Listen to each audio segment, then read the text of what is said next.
இது மகிமை நேரம். இயேசு கிறிஸ்துவின் நாமத்தினாலே உங்கள் அனைவரையும் வாழ்த்தி வரவேற்கின்றேன். இந்த 6ஆம் நாளிலும் கூட நாம் தியானித்து வருகிறபடியே எது அழகு என்று சொல்லி நாம் தியானித்தோம் என்று சொன்னால், விசுவாசம் ஒரு அழகுதான் என்று சொல்லி நாம் தியானிக்கலாம். பல காரியங்கள் நம்முடைய வாழ்க்கையிலே அழகோடு நம்மை மெருகூட்டி கொண்டு இருந்தாலும் கூட இந்த விசுவாசமும் இணைந்தால்தான் நம்முடைய வாழ்க்கை ஒரு மெய்யான அழகு நிறைந்த ஒரு பூரணமான வாழ்க்கையாக இருக்கும். அருமையானவர்களே, அப்படிப்பட்ட விசுவாசம் ஒரு அழகு என்பதை நிரூபிக்க நாம் ஆபிரகாமை எடுத்துக்கொள்ளலாம் இல்லையா?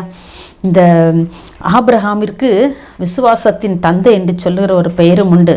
என்று சொன்னால் அவ்வளவு விசுவாசம் அவன் தன்னுடைய தேவன் பெயரில் வைத்திருந்தான் என்று சொல்லி நாம் அனைவரும் அறிந்தது தான். இந்த ஆபிரகாமுக்கு பாருங்கள், 100 வயதில் தான் ஈசாக்கு பிறந்தான், குழந்தை கொடுக்கப்படுகிறது பாருங்கள். அப்போ ரொம்ப வயது சென்று கிடைத்த அந்த குழந்தையை அவங்க ரொம்ப செல்லமாக வளர்த்துருப்பாங்கள்ல, ரொம்ப சீராட்டி பாராட்டி ரொம்ப அருமையாக வளர்த்துருப்பாங்க. அந்த முதிர்ந்த வயதில் தான் ஆண்டவர் அவனுக்கு ஒரு குழந்தையை அருளி செய்கின்றார். ஆனால் ஆண்டவர் அருளி செய்து விட்டு சொல்லுகிறார், அந்த மகன் கொஞ்சம் வளர்ந்துருக்கிறான் இல்லை, அப்போ கொஞ்சம் பெரிய பையனாக இருக்கிறான். இப்போ ஆண்டவர் அவனுடைய விசுவாசத்தை சோதிக்க ஆரம்பிக்கிறாரு. இப்போ சொல்கிறாரு, நான் உனக்குன்னு ஒரு மகன் கொடுத்தேன்ல, உன் ஏக சுதன் ஏக புத்திரன், அவனை நீ எனக்காக பலியிடுவியான்னு சொல்லி கேட்குறாரு.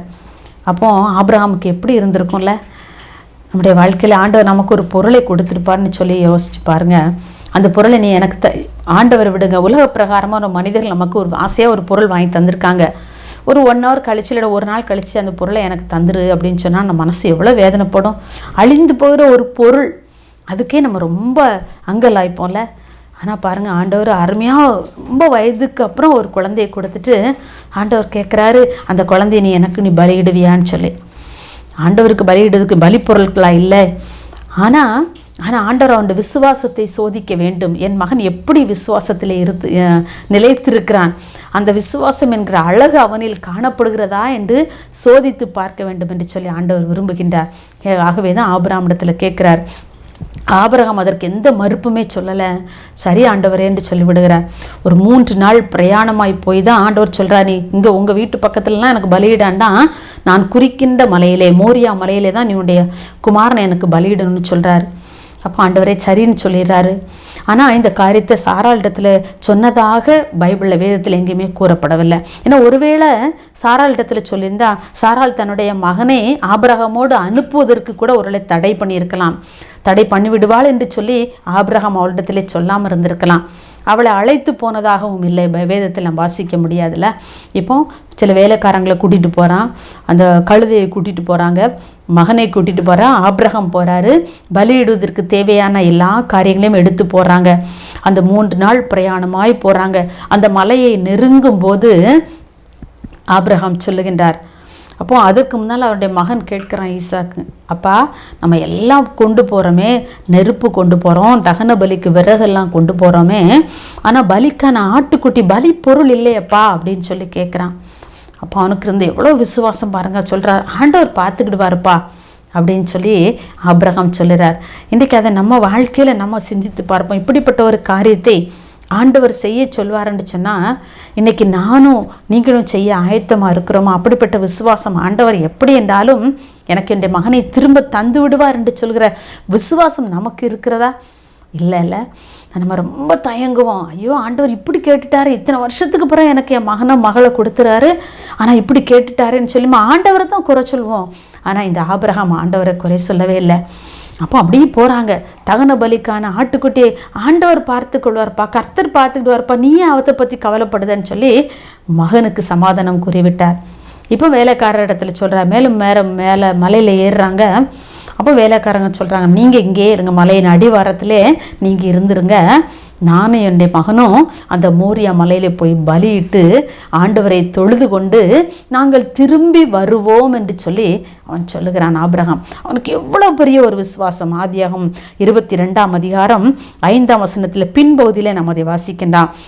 நீங்கள் இந்த மலையின் அடிவாரத்தில் நின்றுக்கோங்க, நானும் என் மகனும் அங்கே போய் தேவனை ஆராதித்துட்டு தொழுது கொண்டு திரும்பி நாங்கள் வந்துடுவோம். அப்போ அவனுக்கு இருந்த விசுவாசம் என்ன, நான் மாத்திரம் வரமாட்டேன், என் மகன் என்னோட சேர்ந்து வந்துடுவான் அப்படிங்கிற ஒரு விசுவாசம்.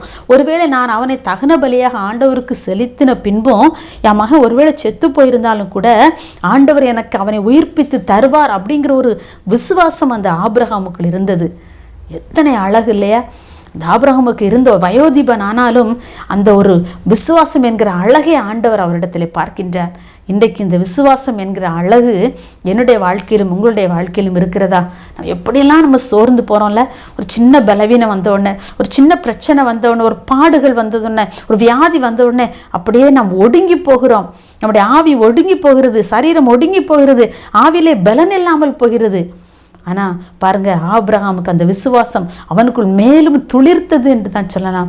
நாம் எபிரேயரில் வாசிக்கின்ற எபிரேயர் 11ஆம் அதிகாரம் அந்த 17ஆம் வசனத்திலிருந்து 19ஆம் வசனத்தில் வரைக்கும் வாசிக்கும்போது அவனை பாவனையாக மரித்தோரிலிருந்து அவனை பாவனையாக திரும்பவும் பெற்றுக்கொண்டான் ஆபிரகாம் என்று சொல்லி நாம் வாசிக்கின்றோம். ஆமென். இப்படிப்பட்ட ஒரு விசுவாச அழகைத்தான் இன்றைக்கு ஆண்டவர் உங்களிடத்திலும் என்னிடத்திலும் எதிர்பார்க்கின்றார். இப்படிப்பட்ட விசுவாசம் இன்றைக்கு உங்களிடத்திலும் என்னிடத்திலும் காணப்படுகிறதா என்று சொல்லி ஆண்டவர் நம்மை சோதித்து பார்க்க விரும்புகின்றார். சோதித்து பார்த்ததிலே, நம்மை உரசி பார்க்கும் பொழுதிலே நாம் குறைவற்றவர்களாய் காணப்பட வேண்டும். அந்த விசுவாசத்திலே கொஞ்சம் கூட நாம் தளர்ந்து போகாதபடி விசுவாசத்திலே உறுதியாக இருக்க வேண்டும் என்று சொல்லி ஆண்டவர் விரும்புகின்றார். அதுதான் நம்முடைய வாழ்க்கையின் ஒரு மிகச்சிறந்த அழகாக தேவன் எதிர்பார்க்கின்றார். அருமையானவர்களே, நாம் வேதத்திலே வாசிக்கின்றோம், உங்கள் விசுவாசமே உலகத்தை ஜெயிக்கிற ஜெயம் என்று சொல்லி நாம் வாசிக்கின்றோமே. இந்த அழகு இன்றைக்கு உங்களிடத்திலும் என்னிடத்திலும் காணப்பட வேண்டும் என்று சொல்லி ஆண்டவர் விரும்புகின்றார். இந்த விசுவாச வாழ்க்கையிலே நாம் தொடர்ந்து பயணப்பட்டு கொண்டிருப்போம் என்று சொன்னால் அது எத்தனை அலைகள் வந்தால் என்ன, எத்தனை சோர்வுகள் வந்தால் என்ன, எத்தனை நம்ம மூழ்கடிக்கக்கூடிய அநேக காரியங்கள் நமக்கு எதிர்காற்றாய் வந்தாலும் கூட எல்லாவற்றையும் நம்முடைய விசுவாசத்தின் மூலமாக நாம் ஜெயித்து நம்முடைய வாழ்க்கையிலே முன்னேற முடியுமே. ஆனால் நமக்கு பல பிரச்சனைகள் வரும்போது நம்முடைய விசுவாசம் எங்கோ ஓடி ஒளித்து கொள்கிறதுல என்னுடைய வாழ்க்கையில் என்னுடைய அனுபவம் அதான் இருந்தது. அதனால தான் நான் உங்கள்கிட்ட சொல்கிறேன், என்னுடைய விசுவாசம் அப்படித்தான். என்னுடைய பலவீனம் என்ன இருக்கும் பொழுது என்னுடைய விசுவாசம் எந்த மூலையில் இருக்குன்னு கூட என்னால் கண்டுபிடிக்க முடியல. அப்படியே ஓடி நம்ம ஒளித்து கொள்கிறோம்ல. ஆனால் ஜெபத்தில் நாம் விசுவாசத்தோடு நாம் உறுதியாக ஆண்டவரிடத்தில் கேட்பவரை எல்லாம் நாம் பெற்றுக்கொள்வோம் அப்படிங்கிற விசுவாசம் நமக்கு வேணும். நாம் ஜெபிக்கிறவர்களாய் மாத்திரமல்ல, அந்த ஜெபத்தில் கேட்கிற எல்லா காரியங்களையும் நாம் பெற்றுக்கொள்வோம் அப்படிங்கிற ஒரு விசுவாசம் நமக்குள் இருந்தது என்று சொன்னால் அதுதான் ஒரு உண்மையான அழகு என்று சொல்லி நாம் பார்க்கின்றவர்களே. நாம் ஒவ்வொரு நாளும் நாம் விசுவாச அறிக்கையிட்டு நம்முடைய அந்த அழகை நம்முடைய வாழ்க்கையிலே ஆடையாக நாம் அணிந்து கொள்வோம். விசுவாசம் என்கிற அழகை நம்முடைய வாழ்க்கையிலே பெற்றுக்கொள்ளும் பொழுதுதான் நிச்சயமாக நம்முடைய வாழ்க்கையிலே பெரிய அற்புதங்களையும் அடையாளங்களையும் ஆண்டவரால் செய்ய முடியும். அன்றைக்கு ஆபிரகாம் விசுவாசிக்காமல் இருந்திருந்தால் அவனுடைய ஆசீர்வாதத்தை பெற்றிருக்க முடியாது. ஆனால் ஆபிரகாம் தேவனை விசுவாசித்தான், அது அவனுக்கு நீதியாக எண்ணப்பட்டது என்று சொல்லி நாம் வாசிக்கிறோமே.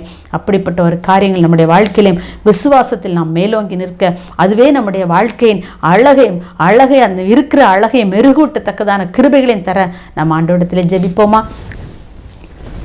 அன்புள்ளே சாமி, இந்த அருமையான இந்த 6ஆம் நாளின் காலை வேளைக்காக நாங்கள் நன்றியோடு நாங்கள் துதிக்கிறோம், நாங்கள் ஸ்தோத்தரிக்கிறோம். அப்பா ஆண்டவரே, விசுவாசம் எங்களுடைய வாழ்க்கையிலே ஒரு அழகாக எண்ணப்படுகிறதப்பா.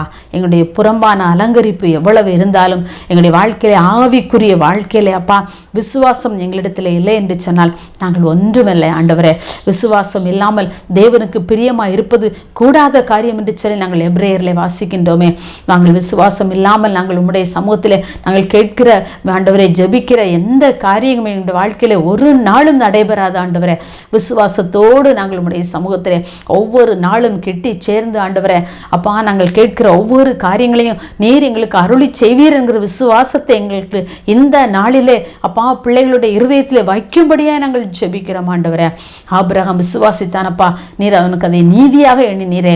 அதை போல ஆண்டவரே இதை கேட்டுக்கொண்டிருக்கிற அருமையான பிள்ளைகள் ஒவ்வொருவருடைய வாழ்க்கையிலும் ஆண்டவரே விசுவாச விசுவாசம் இல்லாமல் காணப்படுகிற ஆண்டவரே ஒவ்வொரு வேளைகளிலும் ஐயா நீர் விசுவாசத்தை ஆண்டவரே அவர்களிலே வர்த்திக்க பண்ணும்படியாய் ஜெபிக்கிறோம் ஆண்டவரே. அநேக வேளைகளிலே நாங்கள் அவிசுவாசியாக இருந்து அநேக காரியங்களை எங்களுடைய வாழ்க்கையில் நாங்கள் பெற்றுக்கொள்ளாமல் இருக்கிறோம் ஆண்டவரே. அப்பா, நாங்கள் விசுவாசத்தோடு இந்த உலகத்திலே நாங்கள் உமக்காக வைராக்கியமாக எழுந்து பிரகாசிக்கிற பிள்ளைகளாக காணப்பட எங்களுக்கு உதவி செய்யும்படியாக ஜெபிக்கிறோம். அதுதான் எங்களுடைய வாழ்க்கையில ஒரு உண்மையான ஒரு அழகை எங்களுக்கு வெளிக்கொண்டு வருவதாக இருக்குமே அப்பா. அப்படிப்பட்ட விசுவாசத்தை பிள்ளைகளாகி எங்களுக்கு நீ தந்து அப்பா எங்களுடைய விசுவாசத்தை கர்த்தனை வர்த்திக்க பண்ணும்படியாக ஜெபிக்கிறோம். இந்த உலகத்தின் பொல்லாத சூழ்நிலைகளை கண்டு சோர்வுகளை கண்டு பொல்லாத கொள்ளை நோய்களை கண்டு ஆண்டவர் எங்களுடைய விசுவாசம் குறைந்து போகாதபடி நாங்கள் அமிழ்ந்து போகாதபடி அப்பா எங்களை தூக்கி நிறுத்தும்படியாக நாங்கள் ஜெபிக்கிறோம். உம்முடைய கரத்திலே எங்களை தாழ்த்தி அர்ப்பணிக்கிறோம். எல்லா துதி கன மகிமையும் உமக்கு செலுத்துகிறோம். இயேசுவின் நாமத்தில் பிதாவே, ஆமென்.